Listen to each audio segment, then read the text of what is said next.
I'm joined today by Tim Kempton, who is a commercial real estate advisor for CBRE, which is the biggest commercial real estate services and investment firm in the world.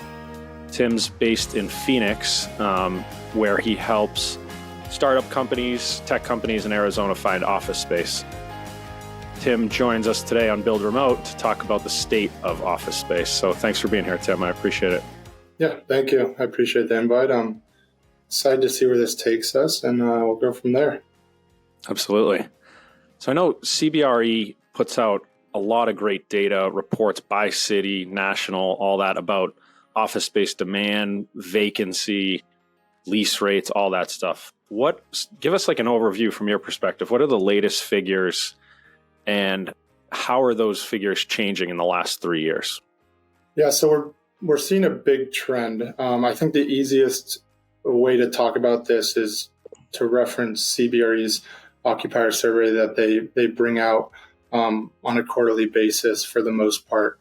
I think there's 5 trends that we're seeing across the U.S., globally, and then obviously they trickle down to the local level in Arizona. One, office utilization are below pre-pandemic levels, but they're continuing to rise. 60% of the survey responders said that they've received a steady state percentage, and 38 expect utilization to increase. And so I think we're adapting more to the norm. We're not there yet, but we're starting to see companies get more comfortable with their overall decisions and feel like they're in an overall better place than when they were in 2021. No one could predicted COVID. 2, I think as we've seen the remote work at its peak, now companies are starting to rein it back a bit and believe that office remains a core element of the company culture. CBRE releases attrition numbers, which we can get into another time.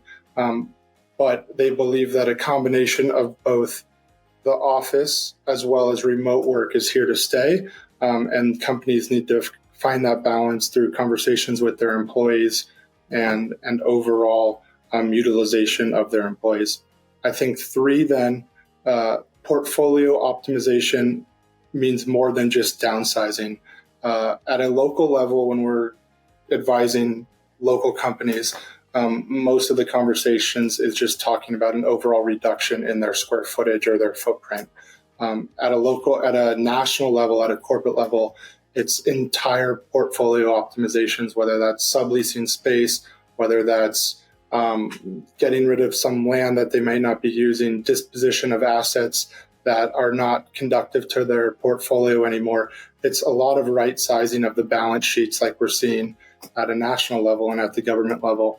I think 4, I want to hesitate to state this term because we're going to see it or hear it a ton through this, but it's a flight to quality.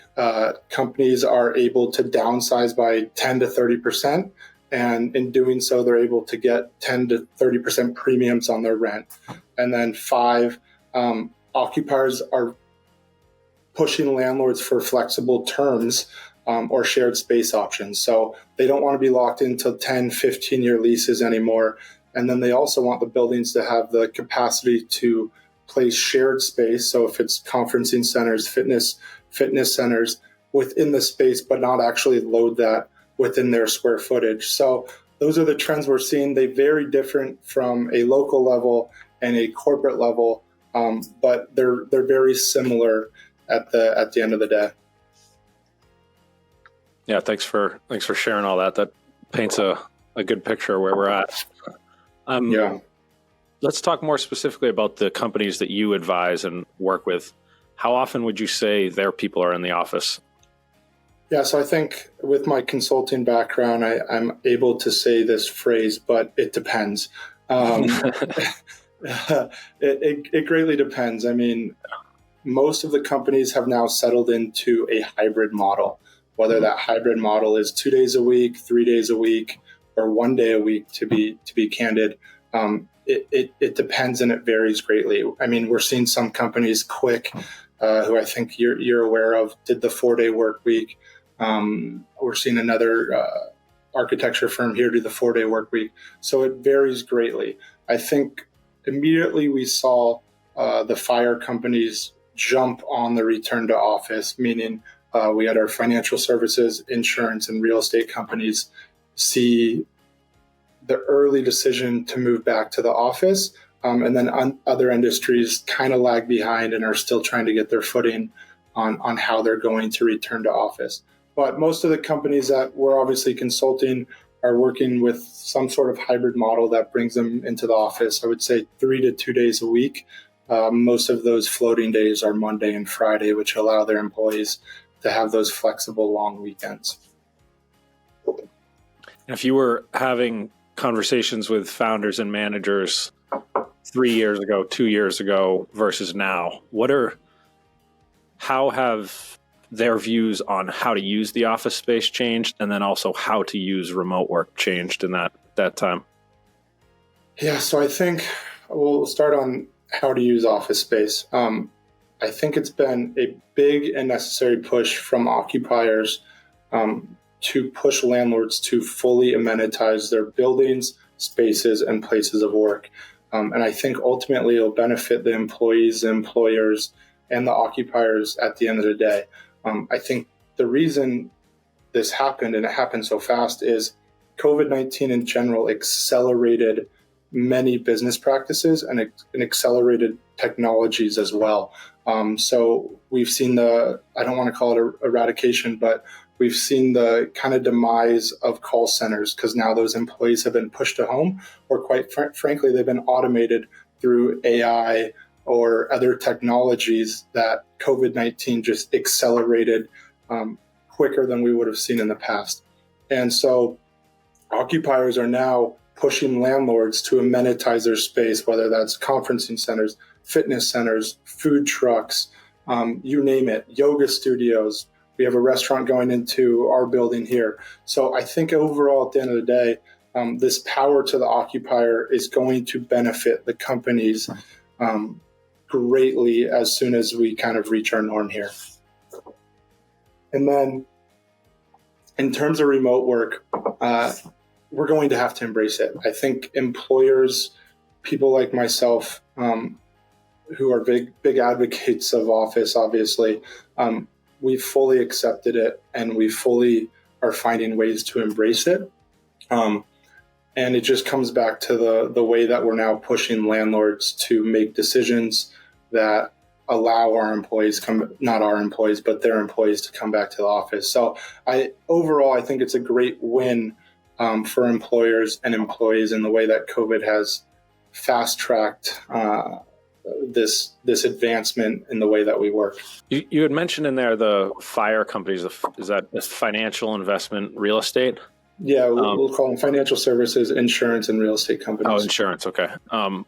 Why are they getting back into the office quicker or more than other companies, tech companies, or different kinds? Yeah, it's tough to say. I think overall, though, the role that those employees play are much different than the tech ecosystem. I think most of the time when we refer to tech, and a lot of the time when we refer to remote work and tech, I think it's safe to say that we're referring to software engineers.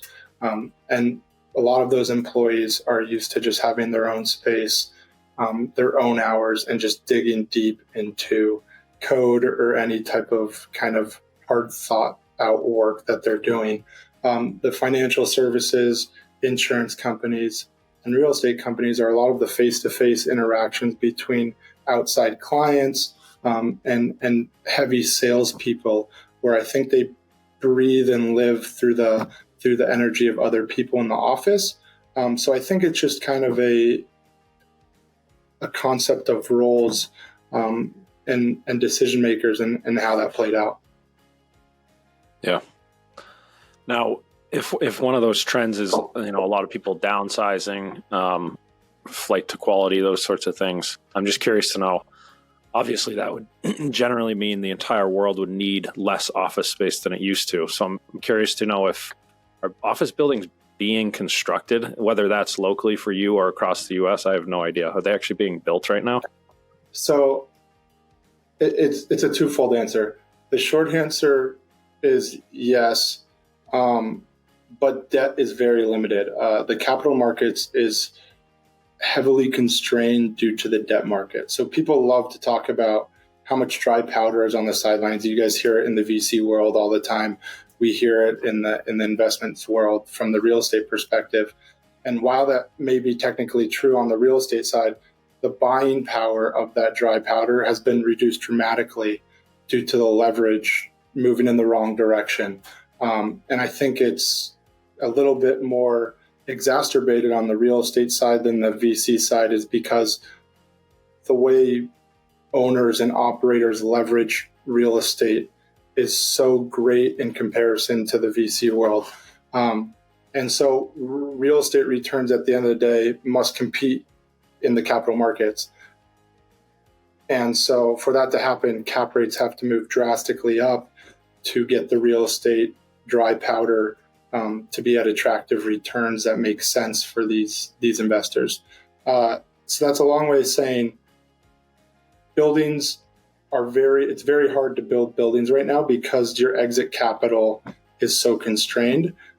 Here, I pulled stats for you guys, but here in 2022, we delivered 992,642 square feet of Class A office space. And in 2023, we only delivered 70,000 of Class A office space. And of that 70,000, JP Morgan sits at the top floor.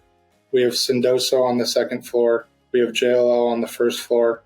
And so it leased up to about 95% by the time it was delivered. And so what we're worried about on the construction side is a little bit kind of like we see on the housing supply, is the lack of supply for Class A office space. And so if it's tough to build buildings, but we were just talking about how landlords need to create highly amenitized, highly functional office spaces for people to come back to the office, what's going to happen? If we can't build these buildings that employees are demanding and employers are asking for, what office space are they going to occupy? And so that's a little bit of our worry on the local market here is we hope that the debt markets and the capital markets can ease up a bit so we can deliver Class A product that the occupiers are wanting. Interesting. Yeah, so then people are wanting potentially less office space, but they want better office space. So any new project is better, and people are willing to move into those, right? And then like a lower quality one would basically fall off, would just end up vacant, is like at the bottom of the market. Is that sort of how it's playing out? That's exactly how it is. So everyone wants a new shiny object, right? So the newest building that's being built, they're on the latest trends because they're talking to people like me, talking to people like you, and they realize what they have to deliver. And so it's a great product that they're delivering. And then the fact that everyone wants just something new right now due to the flight of quality, it leases with great velocity. And in turn, we're seeing some of the dilapidated office product on the C and D side struggle greatly. And so I think it's going to be a state or city decision that has to come around, and they have to decide what they're going to do with this outdated, almost functionally obsolete product in the future, because it's something that developers don't want to touch right now. Okay, so those ones are just empty. There's no like new projects. They're not. Is there any trend yet of those ones being turned into something different? Or it's an age-old question of like, can we go office to multifamily? And CBRE releases numbers on that all the time, but it's very hard to do at the end of the day. Like once you pull back one layer, you now find another layer of either problems or issues that come up. And so an office building doesn't have the same infrastructure as a multifamily building. It doesn't have plumbing. It doesn't have water lines. It doesn't have gas, electricity. That's all scattered throughout the building. And so these conversions are not as easy as people think. Like you can't just be like, oh, go take that office building and turn it into multifamily. I wish that was the case, because then we would have a lot less office supply. It'd be better for us, and we'd have a lot more multifamily solutions. So in most of those cases, what we think has to happen is the city or state has to step in and blade them to where then a multifamily investor or a retail mixed-use investor can come in and make use of that land versus having to carry the demo costs related to the project. Interesting. Yeah. So I saw in a recent report about Phoenix from CBRE that vacancy rate is increasing and at an all-time high in Phoenix, but at the same time, lease rates are up. So there's more open space, but it's also more expensive. Is that just a small sample size, or is there something happening there that it seems weird economically? What do you think's happening in Phoenix, and is that a relevant stat? Yeah, so Henry, it just comes back to kind of what we've been talking about this entire time, is the flight to quality combined with the lack of good supply in some areas. And so the reason you're seeing rent increases is in these new Class A buildings, they're seeing rents 10, 20% increasing in this very subset of buildings, But then vacancy and big block vacancy is now being just skyrocketed in some of these other markets. Phoenix was also traditionally a call center market. So as we talked in the beginning, a lot of these call centers are completely work from home, or they're completely AI based, where you're now getting a computer for the first 20 minutes of your call. And at the very end, you may get an operator. And so Phoenix is a little bit of a different market in comparison to others, where since we are such a heavy call center market, that call center space is now increasing our overall supply, but our Class A true nice office space is just in complete demand. People are competing for spaces, and people want to be there. So it's a tale of two worlds, I would say. Yeah, interesting. I don't know much about the AI stuff. Like, how are you guys thinking through that? So you've got like the remote work thing that the kind of the wave's already hit, and now AI is hitting as well. Like, how does that impact office space long term? Would you say the AI piece specifically? Yeah, I mean, it's a bit difficult to speculate that, right, on that a bit, because I'm not an expert in AI, and I like to say I follow the trends, but I'm not knee deep in there building those type of products. But you just have to imagine that AI. I mean, I know there's been like McKinsey reports and KPMG and Deloitte. I'm sure all the big consulting firms are trying to get ahead of this, but AI is going to replace jobs. I think that is an accurate statement. Now, to the degree of the jobs that it replaces, I don't think we know yet. And so I think what all the reports are saying is administration roles are going to be able to be cut down. And so I think overall companies are able to reduce their overall employee count, which then reduces their office count. So I think people will be able to do more with less people. Now, how aggressive that happens and when that happens, I have no idea. But it would be, I think, very, very uneducated to say that it's not going to happen hopefully in our lifetime. And I say hopefully because I like technology, and I think the advancement of technology is great for the overall human being and society. Yeah, absolutely. Yeah, right now it feels like it's like at an assistant level. Like, it helps replace part of your day and your work, but it doesn't replace a full job, at least for the stuff I do yet. But obviously that would come, or for a team of 100 people, that would mean now you need 80 or 85 because everyone's slightly more efficient. So it is crazy. Yeah, it's crazy to follow. I don't know how. I don't know how it's going to play out, but it's fascinating to watch. Yeah, it is. So we got a couple major trends happening. Where does that, again, to speculate wildly, where does that put us in 10 years, or pick any number you want, of what office space looks like in 10 years and the market in general? Yeah, so 10 years is hard to speculate, right? I think an easier number to look at is 2 or 3 years down the road. Mm-hmm. I think overall uncertainty in the economy is going to slow us down a bit right now. Yep. But I think office is going to have to return to a norm. And when I say return to a norm is I am not here to say that the norm is now going to be pre-COVID levels or pre-GFC levels, anything like that. We're going to have a new structural vacancy that sits across the entire US market, I believe, and the Phoenix market, where we just are going to have landlords are going to have to live with a 20% vacancy across their portfolios, depending on their portfolios, obviously, versus like a 15 or 18% vacancy.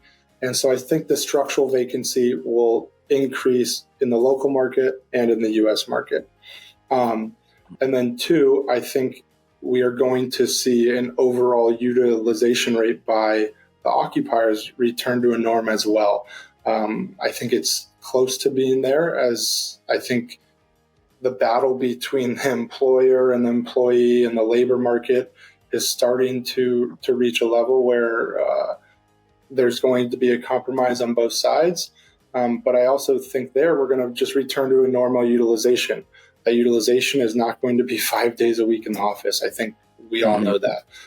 But most of these companies are gonna adapt or adopt a hybrid model that's either 3 days a week or Tuesday, Thursday, Monday, Wednesday. But I think employers overall want to see their employees collaborating with each other, a fun environment for them to work in, and just a good place for them to come and work and have fun. And so I think it's an overall relationship with the employer and employee that's we're going to benefit from at the end of the day. So basically, if you have the chance to work from home, no one's going to go back into a crappy office, but there's a good chance they will go into a nice office with potentially some more amenities that weren't there before. Is that? Yeah, exactly. I mean, I think it comes back to like if I were 22, 23, coming out of college, like it's fun. I find it fun to go into the office and meet alike people. You get to go to happy hours with people after the fact. You get to meet people that you would have never met before versus like working from home. You see the same 5 people. You maybe take your dog on a walk, maybe run into someone at Trader Joe's. So I think the overall, like the office for young people, and I'm 28, so I don't want to like make it just a young person idea, but it creates like relationships that are pretty fun and interesting to me. And if you have a good environment, it's fun to work there. But like you said, Henry, I wouldn't want to go into the office if I didn't have a good office. Like you see the office behind me right now. It's nice. It's fun to be at and people are there. And so I think employers are realizing that and it'll be a fun kind of 5 years as we see I don't want to call it shift, but we see the return back to office versus the COVID days of being fully remote. Tim, I appreciate you joining me today here on Build Remote, and good luck with your work. How would you want people to learn more about you or follow some of the work you do? Yeah, I mean, CBRE, you can Google them, look them up. Like you mentioned, world's largest commercial real estate company. Obviously, I'm pretty active on LinkedIn, Timothy Kempton, and then I do post some fun things on Twitter every now and then under the same username. So happy to have conversations, whether you want to talk about going fully remote or a hybrid model. So there's some fun conversations on all ends of the spectrum, and I'm happy to have those. Thanks for joining me today, Tim. Yeah, thanks, Henry. I appreciate it.